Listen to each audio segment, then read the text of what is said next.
Hello and welcome to Real Dilemmas. Alright, this one's interesting. My challenge is item a paperclip used most efficiently with a warm can of Sprite. Character, Frank, a carpenter who finds unique ways to use his nimble, agile hands. Place, not the graveyard. Anywhere but the graveyard! Theme, floors are the things we stand on. But what if we didn't? Plot shred, the most interesting thing happens, something no one expected. Genre, a new comic from the creator of Captain Underpants. And I had to draw 2 dilemma cards because I was late last time, so I got the King of Diamonds. Your story must take place on all 7 continents. And the 5 of Diamonds, Chibi Cannibals.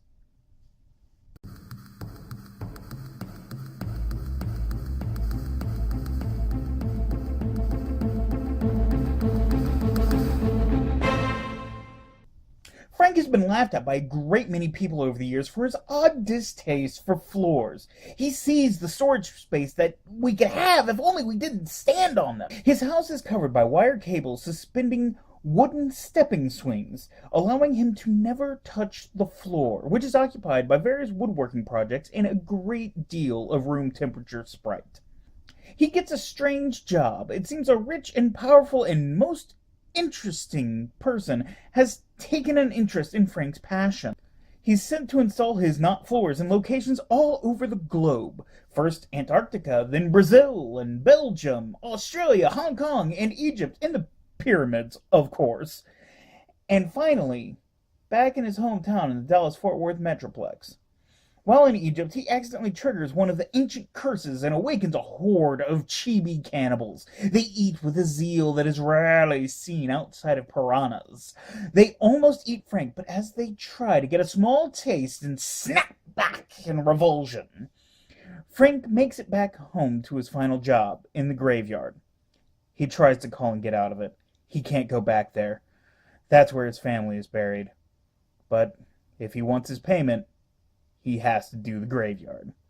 He has to attach the cables to the various gargoyles and statues, all of which seem to have surprisingly pointy bits all over them. Right as he's finishing up, the Chibi cannibals arrive. They have left a swath of destruction in their wake, and have finally found the one who awoke them. But they are short, and Frank refuses to stand on the floor. So they begin to unearth all of the graves to begin a feeding frenzy. Frank sees them closing in on his family's graves. Then he remembers what they did when they tried to eat him. He finds a can of Sprite on him, as he always makes sure to have. And then, by the grace of God, he finds a paperclip. He uses it to make a hook, and then send the can zipping down one of the cables into one of the pointy bits of the statue by his family's graves, bursting out the Sprite from the can all over the Chibi cannibals and into their mouths, and they slip into a surprise diabetic coma. They were never ready for the amount of sugar that we now consume today. As he turns to find more Sprite to deal with all of the other cannibals, he realizes he drank all of his others.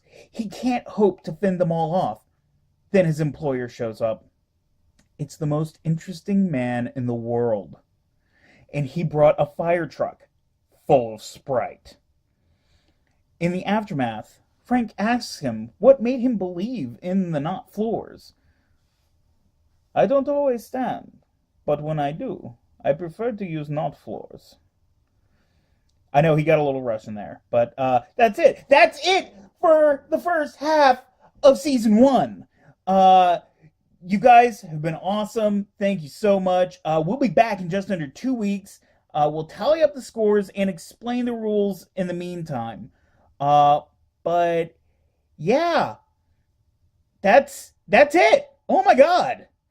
Ah! And in the meantime, those 2 weeks, I want you to do something very special.